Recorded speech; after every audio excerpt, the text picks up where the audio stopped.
Donald Trump, epic fail. He decides to go after Rihanna, saying it was the worst halftime performance he has ever seen. Let's put it up full mass. All right, this is interesting. Donald J. Trump on his failed social media site called Truth Social wrote, epic fail. Rihanna gave, without question, the single worst halftime show in Super Bowl history. This after insulting far more than half of our nation, which is already in serious decline with her foul and insulting language. Also, so much for her stylist. Now, is that not the epitome of white privilege? A man who literally has the worst hairdo of any president in known history is talking about the stylist of the fashionable, pregnant, beautiful black woman, Rihanna. In addition to that, he has the audacity to criticize her because he says she has a foul mouth and she insults people.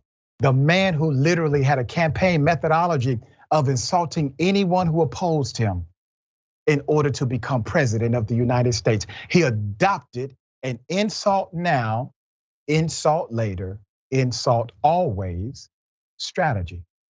And he wants to criticize a black woman for insulting people. There's more. Perhaps unsurprisingly, Donald Trump was not a fan of a certain halftime show on Sunday night Super Bowl. After Rihanna's, incandescent performance, the former president took to Truth Social to rail about the epic fail of a set.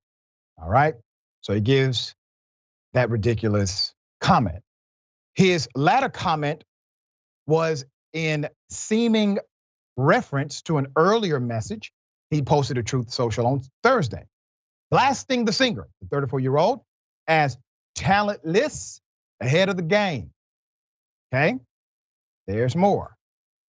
Representative Ronnie Jackson, resurrecting a 2020 incident which Rihanna posed in front of an art installation with the words, F Trump, spray painted across it. Now let me highlight a couple of nuances here. Remember when Trump was president of the United States, he came after Colin Kaepernick. Colin Kaepernick was engaged in a peaceful protest to bring awareness to what? Unarmed black and brown people being killed by the police that should be alive today. That was what the knee was about.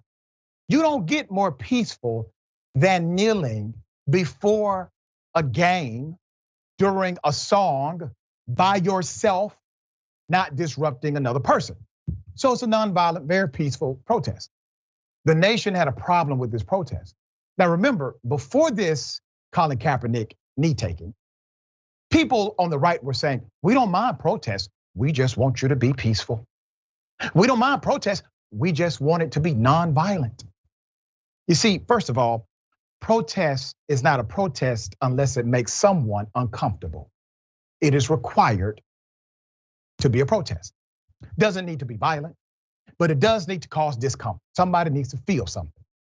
Number two, when Colin Kaepernick took a knee, it was not the act of taking a knee that offended Donald Trump. It was not the act of taking a knee that offended conservatives and owners in the NFL. Because remember, how many people throw a touchdown or score one and they take a knee for white Jesus? How many times does that happen? Did anybody have a problem with them taking a knee? No, not at all. It was about what he took a knee for. You see, if Colin Kaepernick would have taken a knee to bring awareness to more cancer research money in the United States of America, if he would have taken a knee to bring awareness to the environment, but he had the audacity to take a knee for black and brown people. It was not Colin taking a knee. It was what he took a knee over. Now you have Donald Trump, once again, adversarial to elements in the NFL. Why? Because it is red meat to his base. As I predicted before he announced he would run for president, I said Donald Trump, due to the fact he has lost significant popularity, will run even more so to the bottom in order to gain traction. And that's what he's doing. Rickey, what are your thoughts on this debacle, dear brother?